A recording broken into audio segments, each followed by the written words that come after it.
Muy buenas noches. Vamos a continuar o continuemos con las deducciones de las personas morales. Esto nos va a ayudar a entender eh, todo el aspecto eh, para que éstas sean legales. Nos habíamos quedado hasta la fracción cuarta, la clase anterior, relacionado a que esta deducción debe de estar o debe de reflejarse en la contabilidad, de ahí la importancia, bueno, la materia que estamos analizando, y partir de, bueno, restarse en una sola ocasión. No puedo tener una duplicidad o duplicar mis deducciones. ¿Estamos? Esto será, o ya lo veremos más adelante, que puede ocasionar incluso multas. Y algunas de ellas son muy fuertes. Muy bien. Entonces, ayúdenme, como la clase anterior, para que no se haga pesado esto.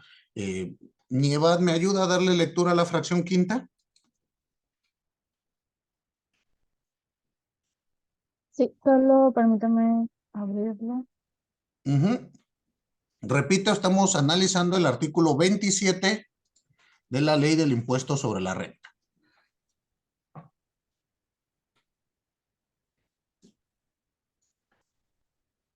Esto es algunas deducciones legales para personas morales. Muy bien. Y es muy importante que lo tengamos bien en cuenta, bien analizado para nuestro trabajo cuando tengamos que asesorar a las personas morales en su momento. Muy bien. Entonces, si ya lo pudo localizar.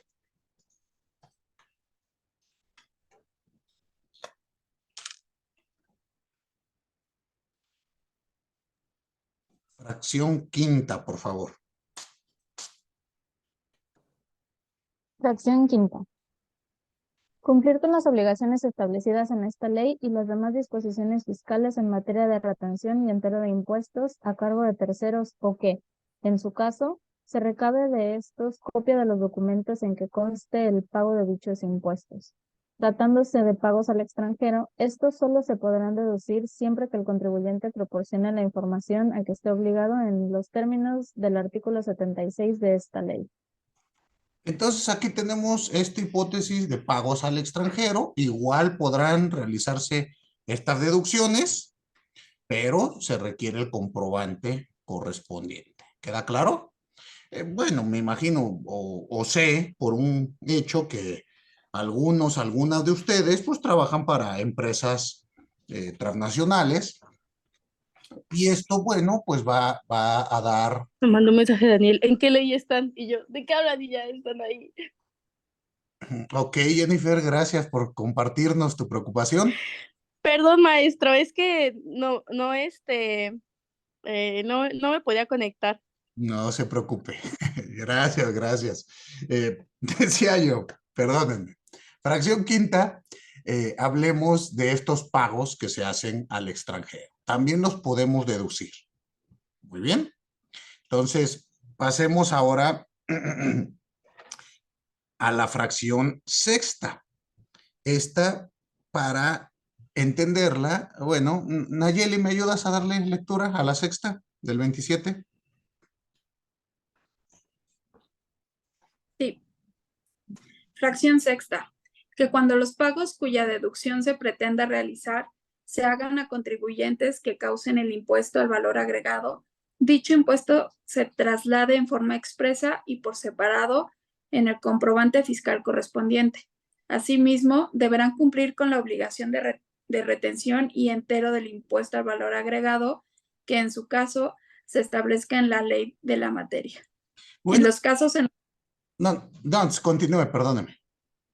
En los casos en los que las disposiciones fiscales establezcan la obligación de adherir marbetes o precintos en los envases y recipientes que contengan los productos que se adquieran, la deducción a que se refiere la fracción segunda del artículo 25 de esta ley solo podrá efectuarse cuando dichos productos tengan adherido el marbete o precinto correspondiente. Muy bien, aquí vemos otro tipo de deducción. Podemos deducir los marbetes, por ejemplo, piensen, sí saben qué son los marbetes, ¿no? Los que se ponen en las botellas de alcohol. Bueno, perdónenme, alcohol para consumo humano. ¿Sí, sí ubican qué es un marbete? ¿O no? Es ¿No como son como los sellitos? Ajá, los sellitos que deben de tener la botella cuando la abrimos para ver que no está supuestamente adulterada. Estos también, pues si es una empresa que para su función requiera esto, recuerden que un requisito que vimos fue que sea que sea para actividades indispensables para nuestra, bueno, perdónenme, mercancías indispensables para nuestra actividad. En este caso, bueno, entra ahí esta fracción. Muy bien. Alicia, ¿me ayuda con la siguiente fracción? Sí, claro. Fracción séptima, que en el caso de intereses por capitales tomados en préstamo, estos se hayan invertido en los fines del negocio. Cuando el contribuyente otorgue préstamos a terceros, a sus trabajadores o a sus funcionarios, o a sus socios o accionistas, solo serán deducibles los intereses que se devenguen de capitales tomados en préstamos hasta por el monto de la tasa más baja de los intereses estipulados en los préstamos a terceros, a sus trabajadores o a sus socios o accionistas, en la porción del préstamo que se hubiera hecho a estos y expida y entregue comprobante fiscal a quienes haya otorgado el préstamo, los cuales podrán utilizarse como constancia de recibo si en alguna de estas operaciones no se estipularan intereses. No procederá la deducción respecto al monto proporcional de los préstamos hechos a las personas citadas. Estas últimas limitaciones no rigen para instituciones de crédito, sociedades financieras de objeto múltiple reguladas u organizaciones auxiliares del crédito en la realización de las operaciones propias de su objeto. En el caso de... Ajá, perdón. Veamos, aquí de las hipótesis que estamos analizando, viene, ¿cómo lo podemos resumir? ¿No? Yo a veces resumo la fracción para que me sea más accesible. Esta fracción séptima, pues vamos a entender que podemos deducir los intereses de capitales tomados en préstamos. Y ahora sí leamos la siguiente parte. En el caso que... En el caso de capitales tomados en préstamo para la adquisición de inversiones o para la realización de gastos, o cuando las inversiones o los gastos se efectúen a crédito y para los efectos de esta ley, dichas inversiones o gastos no sean deducibles o lo sean parcialmente. Los intereses que se deriven de los capitales tomados en préstamo o de las operaciones a crédito solo serán deducibles en la misma proporción en la que las inversiones o gastos lo sean. Tratándose de los intereses derivados de los préstamos a que se refiere la fracción tercera del artículo 143 de la presente ley, estos se deducirán hasta que se paguen efectivo en bienes o en servicios. Muy bien, entonces aquí tenemos este supuesto relacionado a estos intereses de capital tomados de préstamos. Muy bien, ¿se acuerdan que ya vimos el interés? Y ya vimos el capital. ¿Sale? En las primeras partes de nuestro curso. Entonces, bueno, ahí viene esto. Veamos, por favor, la siguiente fracción, la fracción octava. María Fernanda, ¿me puede usted ayudar, por favor?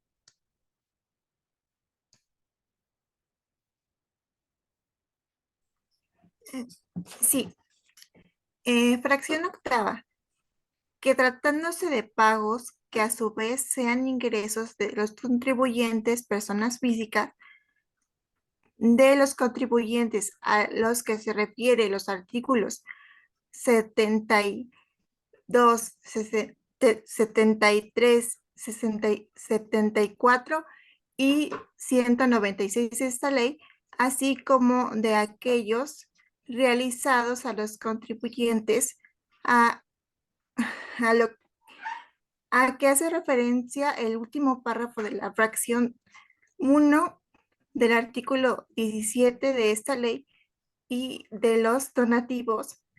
Estos solo se reduzcan cuando haya sido efectivamente erogado en el ejercicio del que se trate. Se Ok. entenderán efectivamente, Un segundito, por favor, María. Discúlpeme que le interrumpa. sí, sí, Vamos analizando esto. Ahora, obviamente no nos vamos a sentar a leer todo el 27. Vamos ya ustedes continúan con todo esto, pero ¿qué me interesa que vayan esquematizando? Miren, por favor, díganme si se comparte mi pizarrón.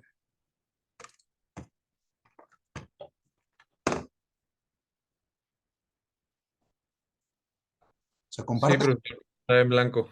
Ok, bueno, veamos lo siguiente. Piensen ustedes.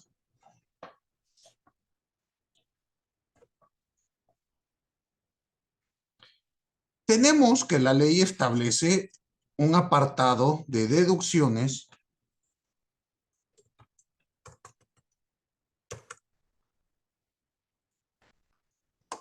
en general.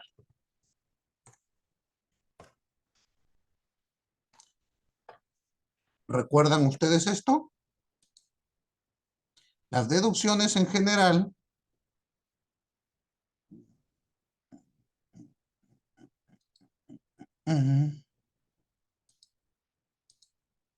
tendremos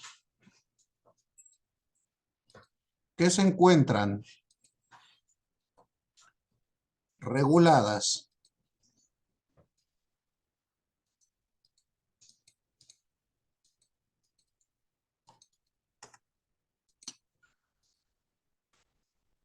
aquí está.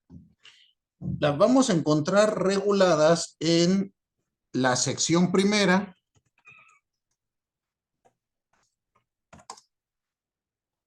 del capítulo 2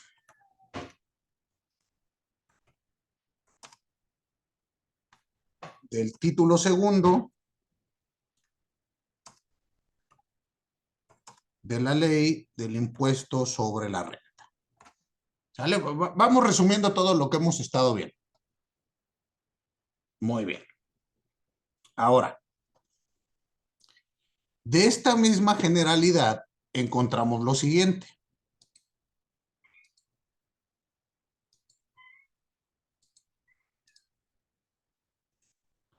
Será el artículo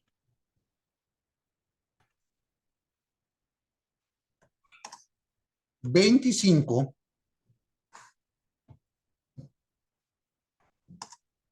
de la ley del impuesto sobre la renta el que se encargue de reglamentar las deducciones autorizadas. Obviamente todo esto que estamos viendo, suplico, no pierdan de vista que estamos hablando de personas morales. ¿Estamos de acuerdo? Y el artículo 27 que hemos estado leyendo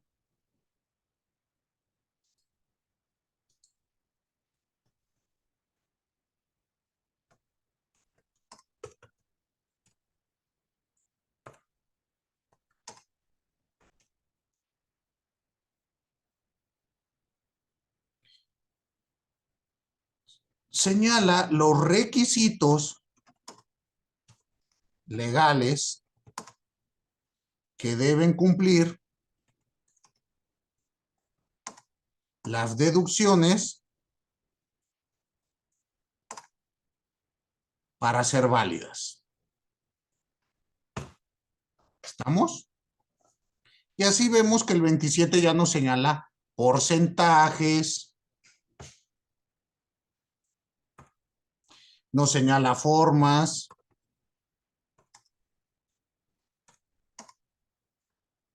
y todo lo que hemos estado viendo. Por eso vemos que las fracciones luego son tan kilométricas.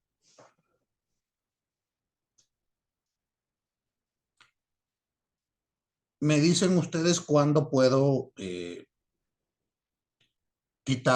dejar de compartir mi pizarrón, ya que lo terminen de copiar.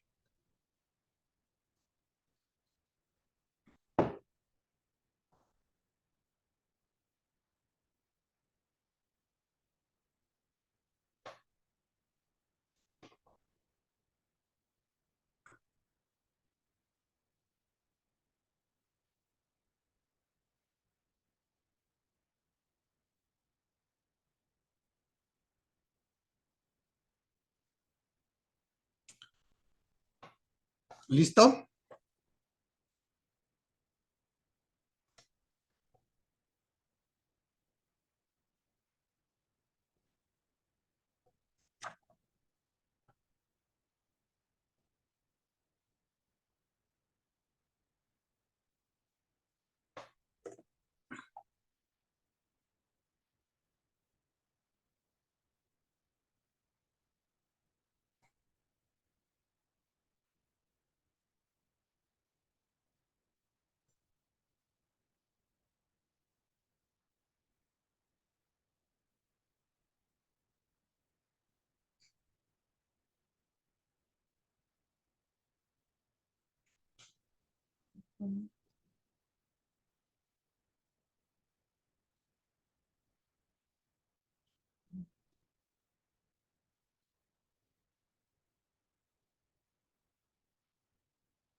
¿Ya terminaron? ¿Ya? Sí, profe. Ah, perdón, es que les dije que me avisen, no me avisan nada. Muy bien. Veamos entonces, retomando esta explicación. Hasta el momento hemos analizado que el impuesto sobre la renta, primero que nada, pues sabemos que su época de pago pues, es en dos vertientes. Los pagos provisionales será mensual, ya sabemos, día 17 de cada mes, y por miscelánea fiscal se puede ampliar, ¿no? Pues, personas morales no aplica, pero digámoslo para personas físicas. Y el pago anual, que ya sabemos ustedes que este se realiza en el mes de marzo. ¿Queda claro? Ahora,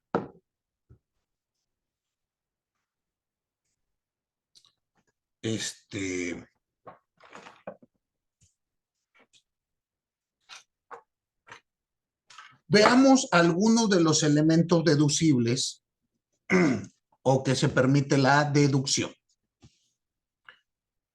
De lo que hemos analizado, o si todavía no lo hemos leído, lo leeremos más adelante, hay que entender que serán deducibles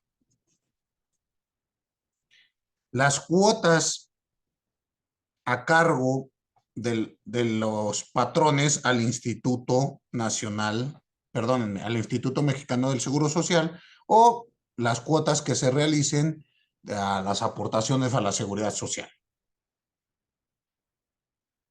incluidas las previstas en la Ley de Seguro para el Desempleo. Estas serán deducibles. ¿Se acuerdan que les platicaba que hay que hablar muchas veces con la empresa y explicarle los beneficios de pues el pago adecuado o lo que podemos hacer con estas cuotas?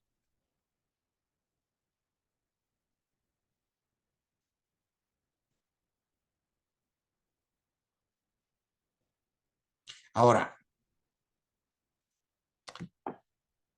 también tenemos, como lo indiqué hace un momento, que el artículo 25 va a establecer las deducciones autorizadas a personas morales del régimen general de la ley del impuesto sobre la renta. Ya lo leímos, ya lo analizamos, ¿se acuerdan?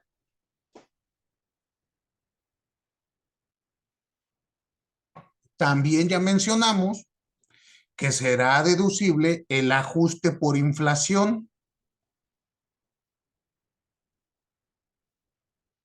que resulte deducible según el artículo 44 de la ley del impuesto sobre la renta.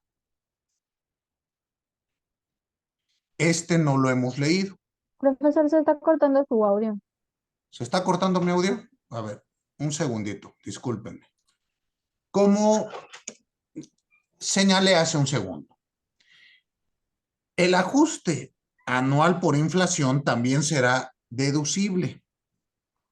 Pero, ¿qué reglas vamos a seguir? Aquí nos tenemos que ir al artículo 44 de la ley del impuesto sobre la renta.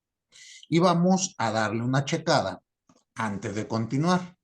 Edgar, ¿sería usted tan amable de ayudarme con el 44 de la ley? Profe, Gracias. 44. Yo también lo estoy ahora. 28, 44. Permítame, lo estoy buscando. Sí, con calma. 35, 40. No pasa. Justamente es el capítulo 3, dice del ajuste por inflación. Y ya llegué. Ujú.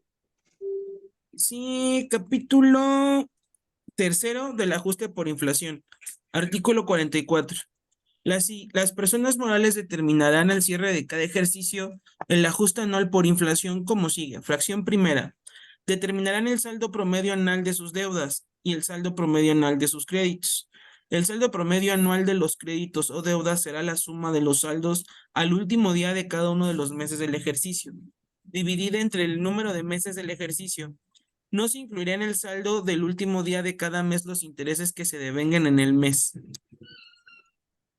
Ok.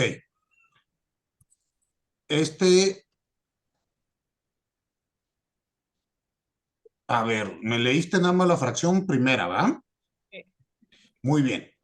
Aquí nos establece este primer supuesto, que se refiere al saldo promedio anual de las deudas y el promedio anual de los créditos. Entonces, aquí recuerden la fórmula que hemos ido analizando para impuestos sobre la deuda, perdónenme, sobre la renta. Hay que tomar en cuenta deudas y créditos. ¿Se acuerdan que fui enfático en indicarles que el crédito no se considera un pasivo para fines contables? Y ahora ya lo entienden, ¿por qué?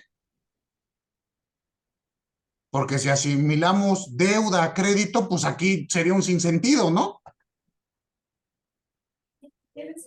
Entonces aquí, primer fracción va en este aspecto. Segunda, por favor, Edgar. Sí, fracción segunda. Cuando el saldo promedio anual de las deudas sea mayor que el saldo promedio anual de los créditos, la diferencia se multiplicará por el factor de ajuste anual y el resultado será el ajuste anual por inflación acumulable.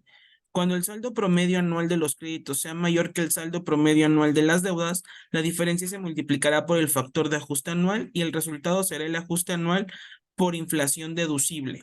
Aquí esta fracción segunda es propiamente la que nos interesa, ¿no? ¿Cuál va a ser nuestro ajuste anual por inflación deducible? Y aquí lo vamos a tener.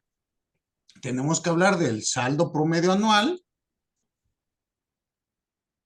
de las deudas, siempre y cuando este sea mayor al saldo promedio anual de los créditos. Esta diferencia la vamos a multiplicar por el factor de ajuste anual y este resultado será el ajuste por inflación acumulable. Entonces, este es propiamente lo que vamos a permitir para la inflación deducible. Y leamos, por favor, la fracción tercera. Sí, fracción tercera. El factor de ajuste anual será el que se obtenga de restar la unidad al cociente que se obtenga de dividir el índice nacional de precios al consumidor del último mes del ejercicio, de que se trate entre el citado índice del último mes del ejercicio inmediato anterior. Cuando el ejercicio sea menor de 12 meses, el factor de ajuste anual será el que se obtenga de restar la unidad al cociente, que se obtenga de dividir el índice nacional de precios al consumidor del último mes del ejercicio de que se trate entre el citado índice del mes inmediato anterior al del primer mes del ejercicio de que se trate. Los créditos y deudas en moneda extranjera se valorarán a la paridad existente al primer día del mes. Muy bien. Entonces, este artículo 44 va a ser muy importante para entender nuestra deducción por cuestión de inflación anual. ¿Queda claro?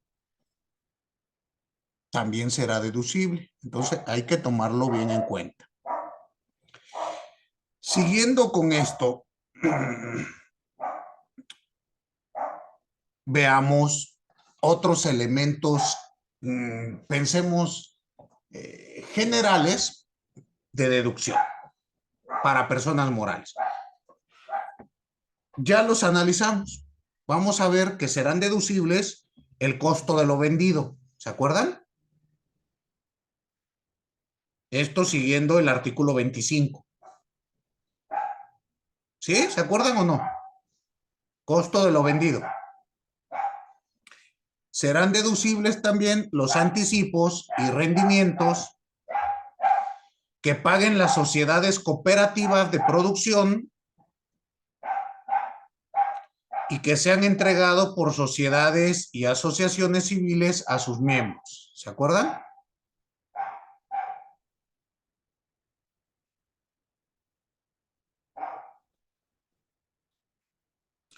También será deducible la creación o incremento de reservas para los fondos de pensiones, jubilaciones del personal y las primas de antigüedad. Ahorita que están muy de boga estos rubros en el Poder Judicial de la Federación, tal vez necesiten alguno de ustedes. Porque incluso podemos hacer deducciones de los mismos. También se puede deducir o serán deducciones autorizadas las devoluciones, descuentos y bonificaciones que se hagan en el ejercicio fiscal.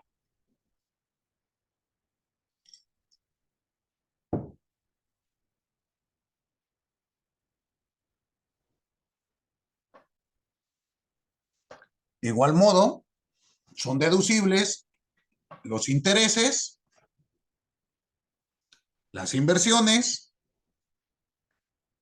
los gastos netos de descuentos,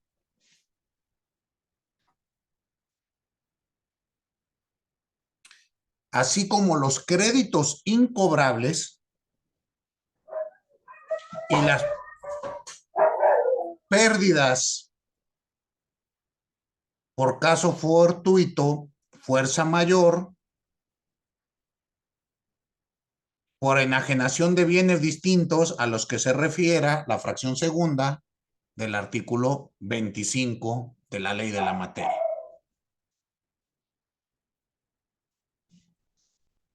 Este vendría siendo un resumen de las deducciones autorizadas en el panorama de la ley del impuesto sobre la renta. Muy bien. De ello nos falta hablar de las deducciones de inversión. ¿Se acuerdan? Hablemos un poquito de ello. Denme un segundo. Señalaba o señalé. Hablemos de las deducciones en el tema de inversiones. Muy bien, los requisitos del 27 ya analícenlos. El resto de las fracciones para que ustedes los puedan entender, ¿no? Pero continuemos con esto. Un segundito, un segundo. Las deducciones por inversiones también se permite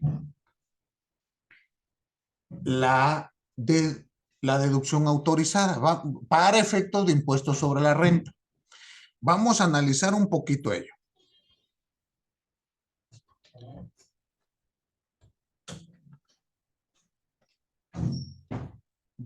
Ayúdenme, estas se encuentran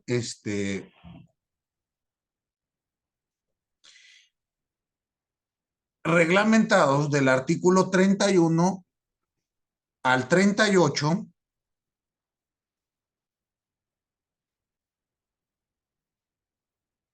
de la ley del impuesto. Vamos a darle lectura, por favor. Y de ahí vamos a extraer ciertos rubros.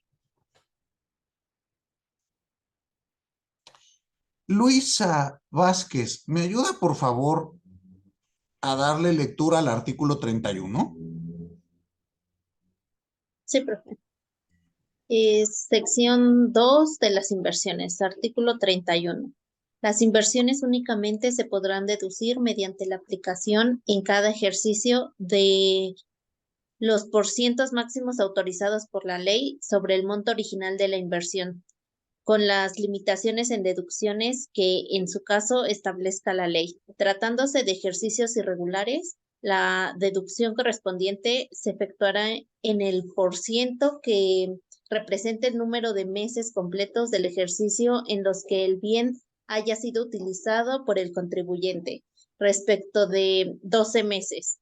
Cuando el bien se comience a utilizar después de iniciado el ejercicio y en el que se termine su deducción, esta se efectuará con las mismas reglas que se aplican para los ejercicios irregulares. Entonces, espérame.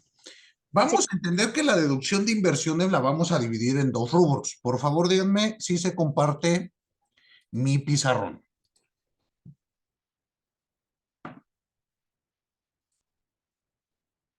Sí, profe, ya se ve. ¿Ya se ve? Ahora déjenme ver cómo borro. Cambió la interfase y ahora no la entiendo. Ah, ya. Ok. Muy bien. Miren. Piensen ustedes lo siguiente.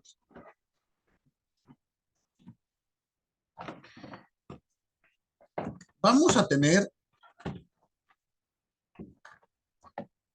las deducciones por, perdónenme, de inversiones.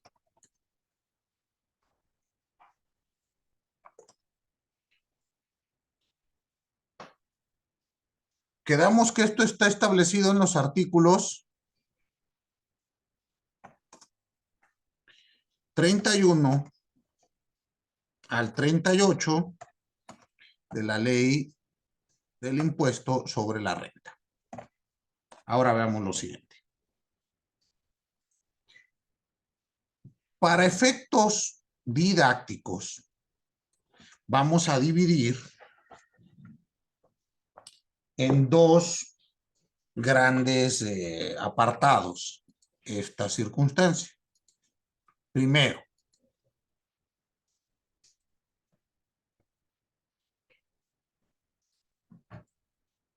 tenemos depreciación.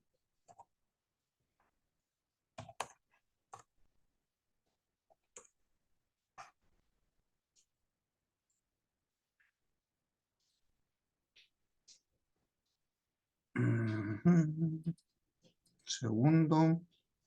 Aquí.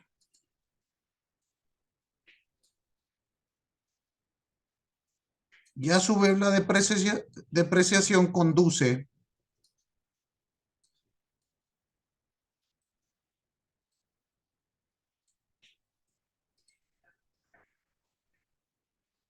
o la vamos a encontrar por cuanto hace a los activos fijos. Aquí es donde suplico, recuerden lo que vemos en la unidad 1 y 2. ¿Sale? Por eso nos dedicamos tanto tiempo a ello. Ya para que no batallemos. Muy bien.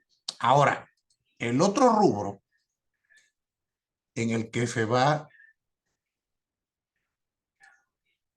a tomar en cuenta o se va a dividir este aspecto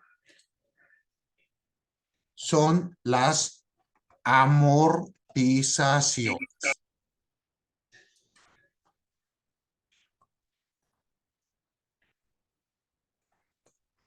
Las amortizaciones. Y estas van a tener elementos.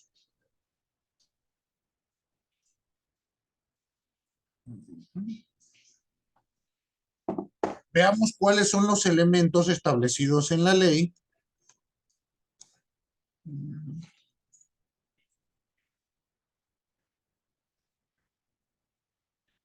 para ellas. Primero que nada,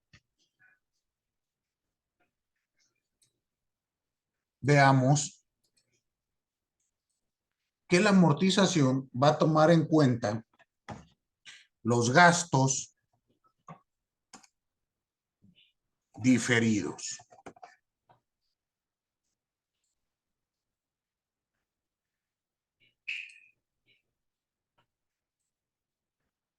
Es decir, tendremos esto así.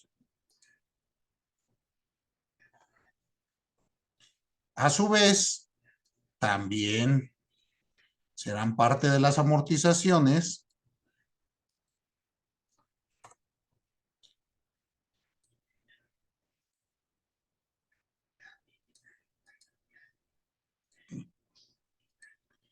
los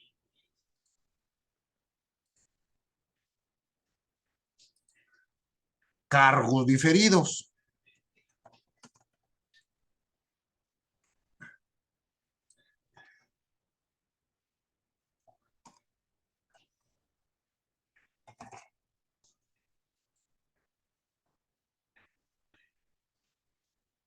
Y otro factor que debemos de tomar en cuenta para las amortizaciones será los gastos preoperativos.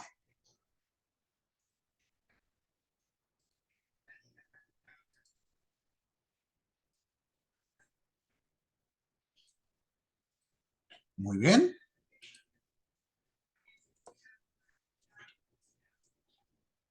Estos son los elementos que debemos de entender de las deducciones de la inversión, depreciación, que era lo que estábamos leyendo, y las amortizaciones.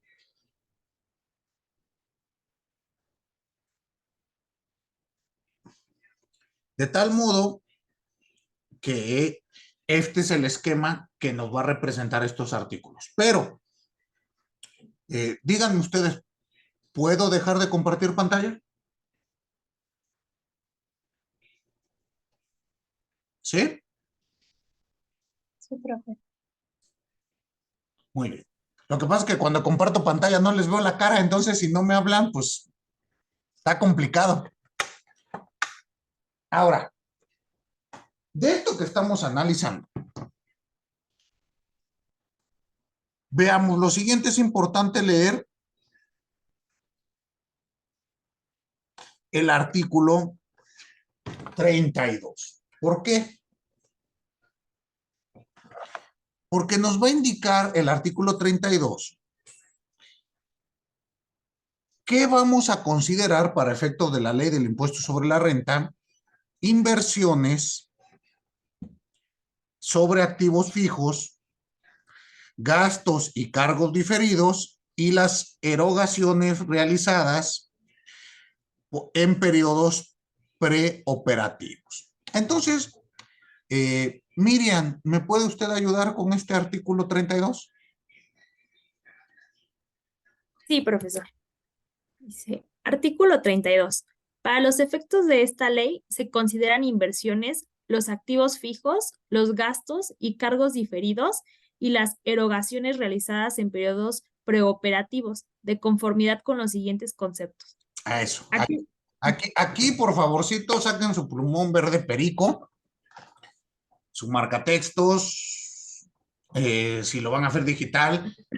Vamos a poner mucha atención en estos elementos. Muy bien. Entonces, partamos de ellos. Primero, activo fijo, ¿no? sí. Veamos qué se va a entender por activo fijo para efectos de impuestos sobre la renta. Miriam, por favor. Sí, dice, activo fijo es el conjunto de bienes tangibles que utilicen los contribuyentes para la realización de sus actividades y que se demeriten por el uso en el servicio del contribuyente y por el transcurso de tiempo. La adquisición o fabricación de estos bienes tendrá siempre como finalidad la utilización de los mismos para el desarrollo de las actividades del contribuyente. y no la de ser enajenados dentro del curso normal de sus operaciones. Para efectos de esta ley, la adquisición del derecho de usufructo sobre un bien inmueble se considerará activo fijo. Ok. Gastos. Espérame. Aquí Sí, la sí. vez pasada recuerdo que alguien me hablaba de esto.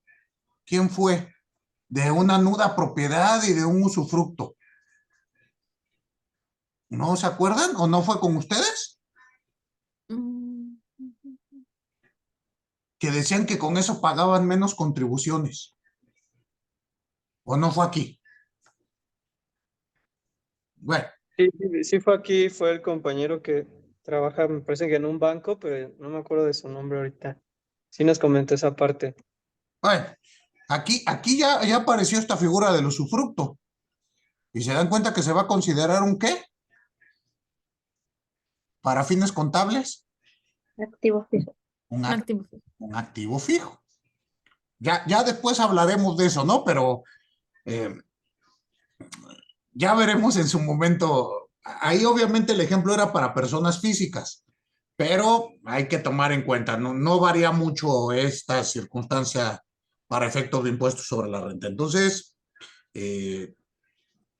bueno, no perdamos esto. ¿Qué más? ¿Qué sigue, Miriam?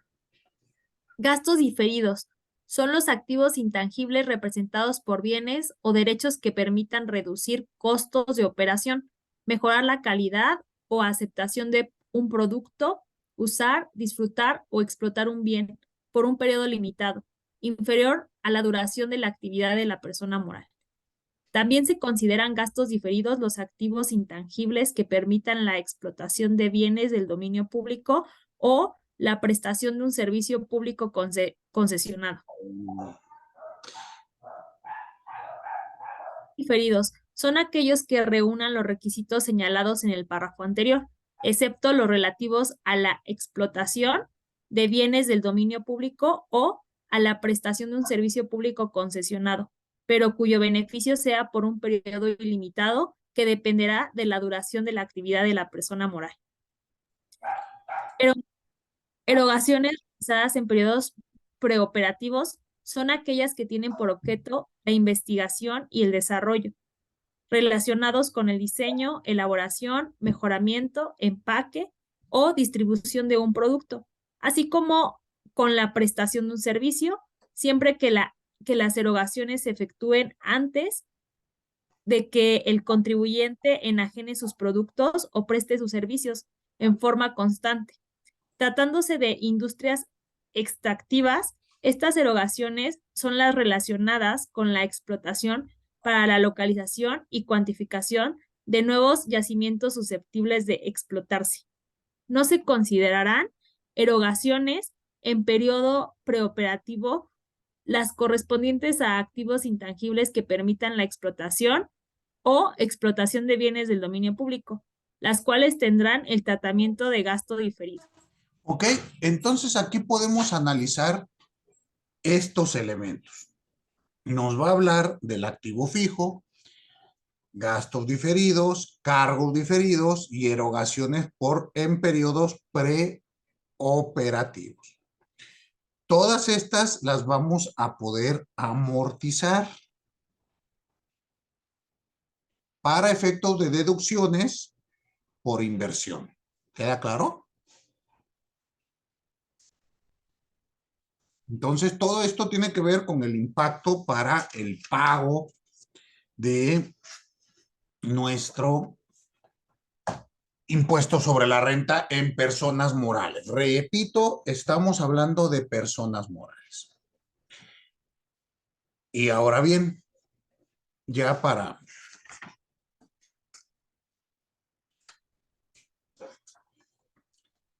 efectos de bueno, del siguiente punto, que es la contabilidad, tenemos que analizar otro punto importante. ¿Cuáles son las obligaciones fiscales de las personas morales?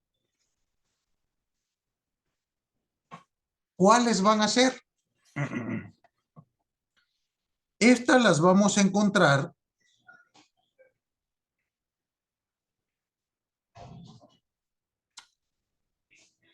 digamos de manera general en el artículo 76 de la Ley del Impuesto sobre la Renta.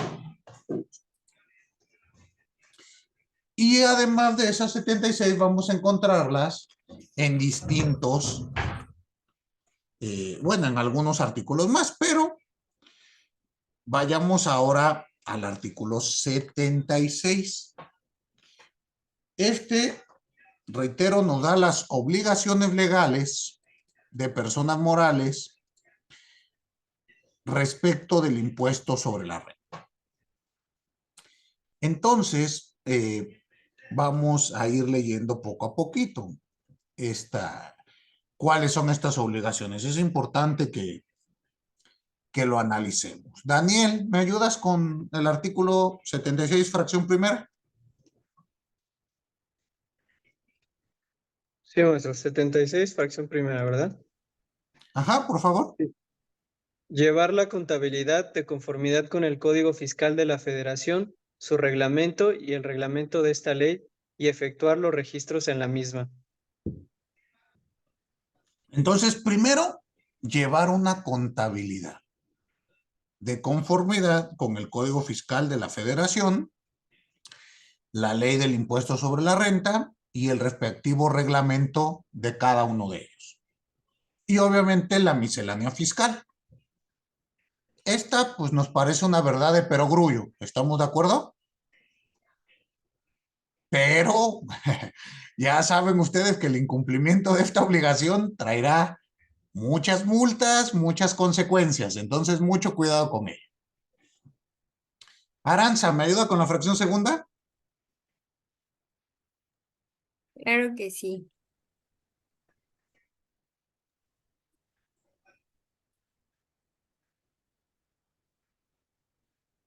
Ay, un segundito.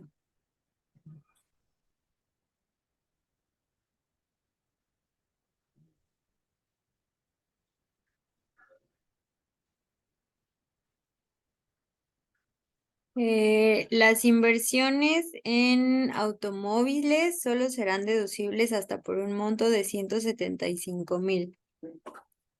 Tratándose de inversiones realizadas en... Perdóneme, creo que le pedí mal algo. Discúlpeme. Artículo 76, 76, fracción segunda. Ah, Discúlpeme. perdón.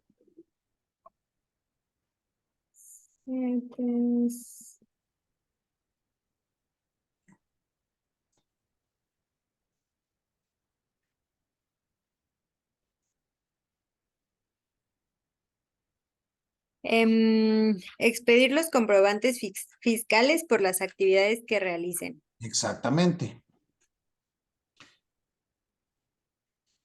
Esta obligación, nuevamente, ya vimos los requisitos del comprobante fiscal, ¿se acuerdan?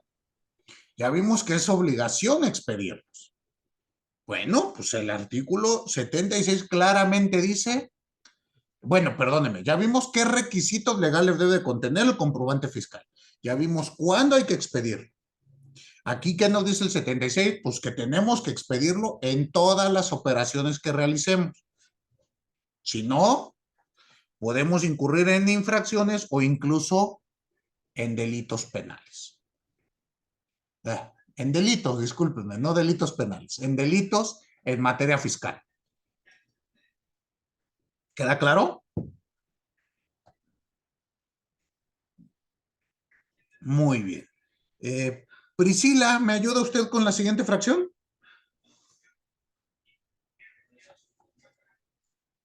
La fracción tercera. Sí, un segundo. Sí. Fracción tercera. Expedir los comprobantes fiscales en los que se asienten el monto de los pagos efectuados que constituyan ingresos de fuente de riqueza ubicada en México, de acuerdo con lo previsto por el título quinto de esta ley, o de los pagos efectuados a los establecimientos en el extranjero de instituciones de crédito, en los términos del artículo 48 de la misma, y en su caso, el impuesto retenido al residente en el extranjero o a las citadas instituciones de crédito. Ahí tenemos esta obligación ahora con operaciones en el extranjero. Acuérdense, no importa que la operación no se realice en nuestro país, Si hay incremento en nuestro patrimonio, tendremos que expedir el comprobante fiscal correspondiente. Selma, ¿me ayuda con la siguiente fracción? Posición financiera y levantar inventario de existencias a la fecha en que termine el ejercicio, de acuerdo con las disposiciones reglamentarias respectivas.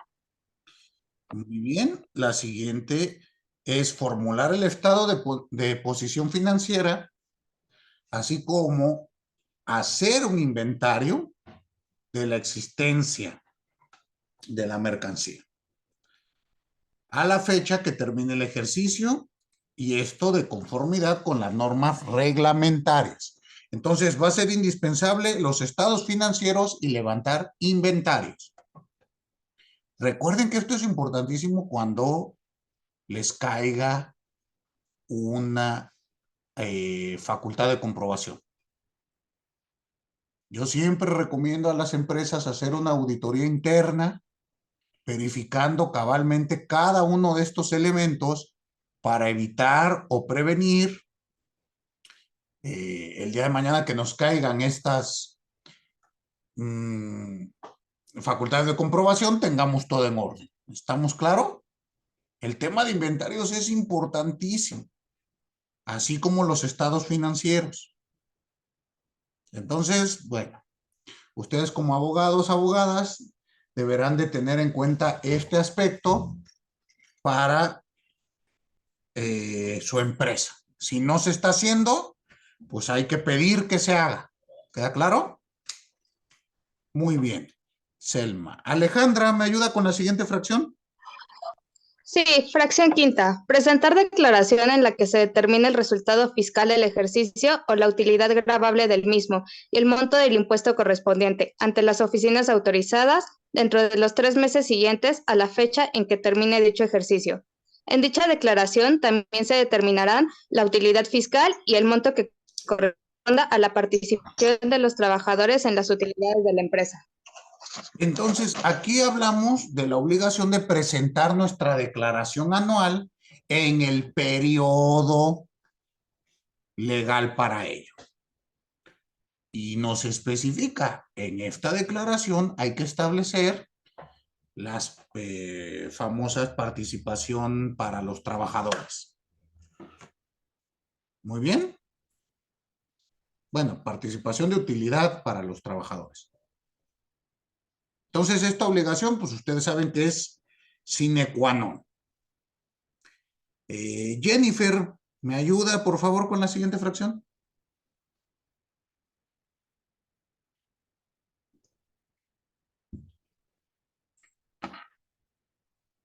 No está por acá Jennifer. Bruno, ¿me ayudas? Sí, claro. Fracción sexta. Presentar a más tardar el día 15 de febrero de cada año ante las autoridades fiscales y mediante la forma oficial que al efecto prevén dichas autoridades la información siguiente. Inciso A, el saldo insoluto al 31 de diciembre del año anterior de los préstamos que le hayan sido otorgados o garantizados por residentes en el extranjero y, inciso B, el tipo de financiamiento, nombre del beneficiario efectivo, el tipo de financiamiento, nombre del beneficiario efectivo de los intereses, tipo de moneda, la tasa de interés aplicable y las fechas de exigibilidad del principal y de los accesorios de cada una de las operaciones de financiamiento a que se refiere el inciso anterior.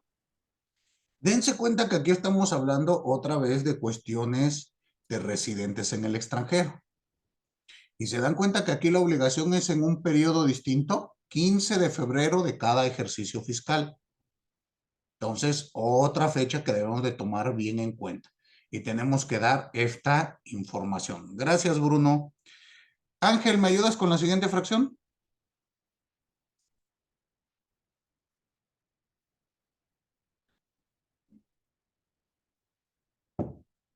Sí, profe, no sé. Sí.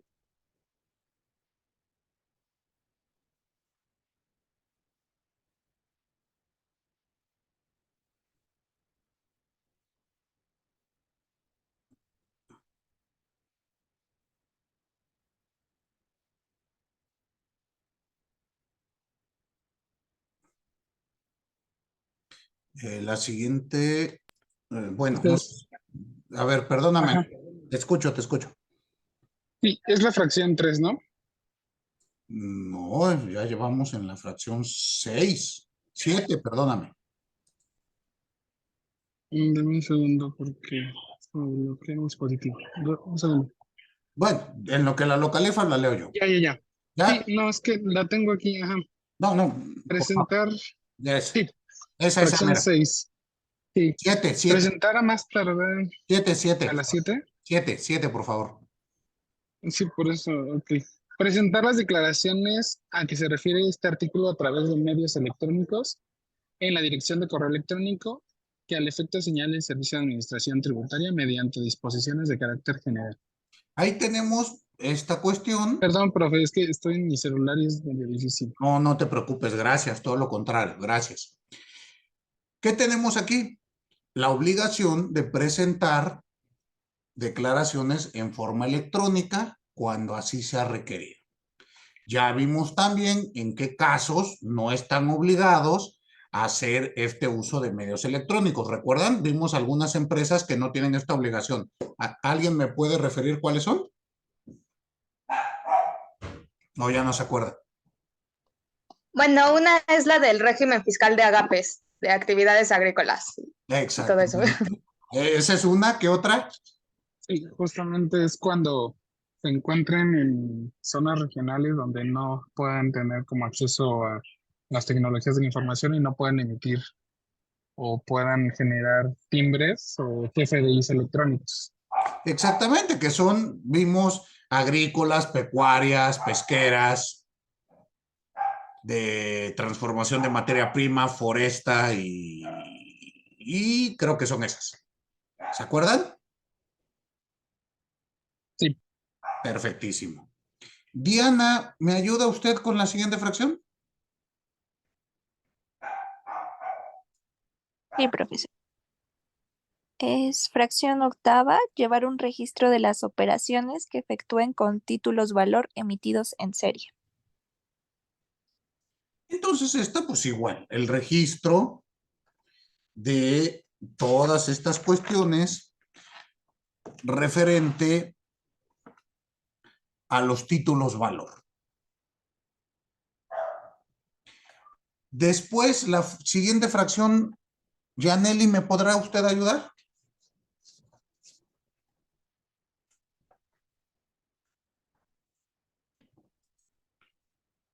La fracción novena.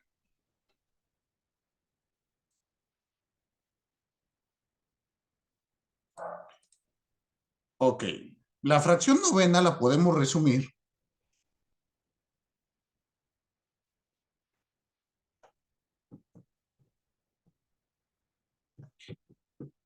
el tema de conservar la documentación comprobatoria de las operaciones. Es decir, como empresa tienen la obligación de conservar toda la documentación respecto de las operaciones que se celebren relacionadas con el impuesto sobre la renta. Es decir, aquellas que van respecto de ingresos y deducciones. Montos de prestaciones o márgenes de utilidad. Mándeme, dígame. Pero también se refiere más bien, también el artículo en partes relacionadas como a esta definición que da la ley de lavado de dinero de las partes relacionadas entre las empresas donde sus accionistas sean o sean empresas que tienen operaciones y sus accionistas se intervienen entre ellos. O sea, hay dos empresas que tienen un mismo accionista, a lo mejor los demás son diferentes, pero realizan operaciones y deben de tener esta parte de respaldo, ¿no? Porque muchas veces se piensa que está haciendo operaciones como fronting entre tus empresas, pero no siempre se trata de una práctica fraudulenta o de evasión de impuestos, sino más bien de que tengas un registro o una contabilidad en específica para estas operaciones fronting que haces entre tus empresas, ¿no? Sí, claro, pero aquí está dando un caso muy particular, pero la obligación es general. Yo tengo que conservar mis comprobantes, no únicamente para el fronting, sino en cualquier operación. No sé si quedó, si es claro. Acuérdese que... Sí, Ujú. o sea, sí, pero, o sea, más bien a lo que se refería como partes relacionadas. Ah, ya. Nada más este apartadito. Ajá, exactamente, o sea que es solamente, o sea, obviamente que sí es obligación llevar toda esta documentación probatoria de las operaciones, pero en general de las partes relacionadas no está prohibido, Sí, sino más bien bueno, deben de llevarse con un tratamiento especial. exacto. Bueno, ahí sí estoy completamente de acuerdo con lo que me estás diciendo. Sí, tienes razón. Esta fracción novena se va a referir en esta cuestión. Ahora, bueno, entiendo y veo que conoces bien del tema.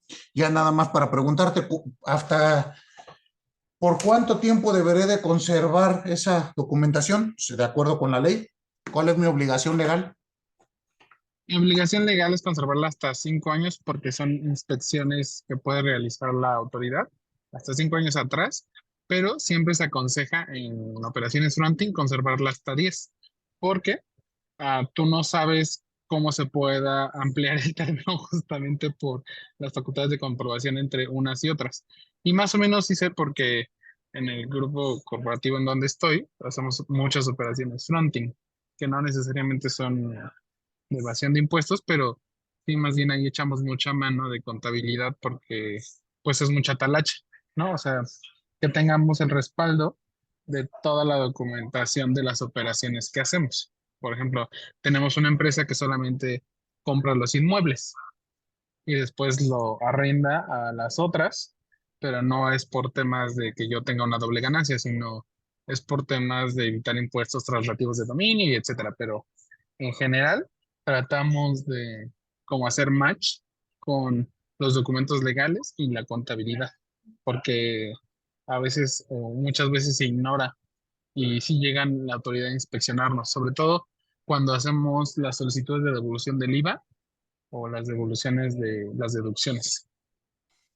Ok, bueno, justo el plazo será de 5 años y como acertadamente lo indicas, Ángel, por regla general, otra vez, puede variar, pero por regla general 5 años porque es el tiempo en el que caducan las facultades de comprobación del ente recaudador, del ente fiscalizador.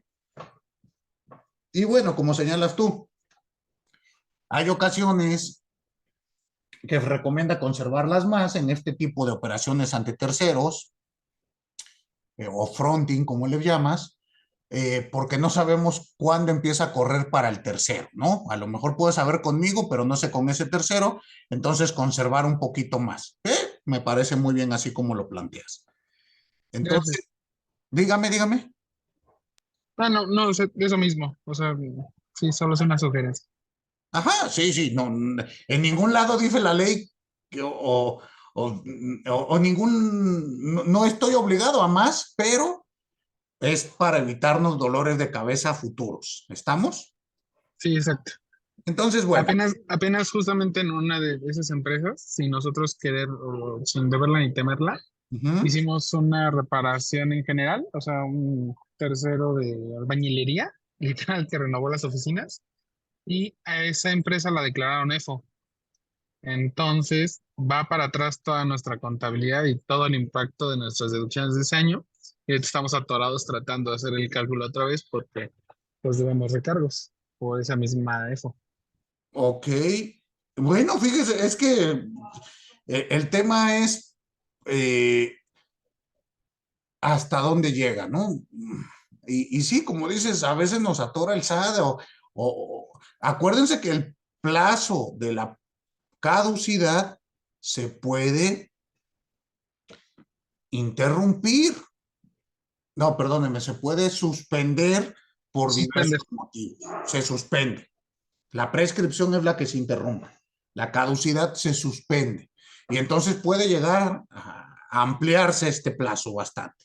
Entonces, bueno, es buena yo estoy de acuerdo con esa sugerencia que nos. Pero bueno, leamos la siguiente fracción. ¿Me ayudas, Edgar? Y sería la última que leamos hoy. La siguiente. Y permítame, profe, porque se cerró Ah, no te apures. ¿cómo se llama? La pantalla, pero ahorita lo encuentro. No te preocupes, la leo yo. Es Es fracción la 10, ¿verdad? décima. Ajá. O alguien que me ayude. Décima. Presentar a más tardar el 15 de mayo del año inmediato posterior a la terminación del ejercicio de que se trate la información de las operaciones que se realicen con partes relacionadas efectuadas durante el año de calendario inmediato anterior que se solicite mediante la forma oficial que al efecto aprueben las autoridades fiscales. Ok, aquí tenemos otra fecha, al 15 de mayo. Y estas operaciones que se realicen con partes relacionadas es justo lo que nos estaba platicando hace un ratito Ángel. ¿Estamos? Entonces, bueno, ya avanzamos la explicación. Bueno, acuérdense que nos estamos quedando en esta fracción para nuestra siguiente clase. Muy bien, estamos viendo estas obligaciones. Perfecto. Entonces, vamos a terminar nuestra clase el día de hoy. ¿Tienen alguna duda? Todo en orden. Perfecto. Entonces, bueno, suspendamos, terminemos el día de hoy y nos vemos por acá el próximo jueves. Pasen excelente noche. Gracias, Gracias, buenas profe. Gracias, Igual. igualmente. Gracias. Hasta luego. Gracias, buenas noches. Hasta luego.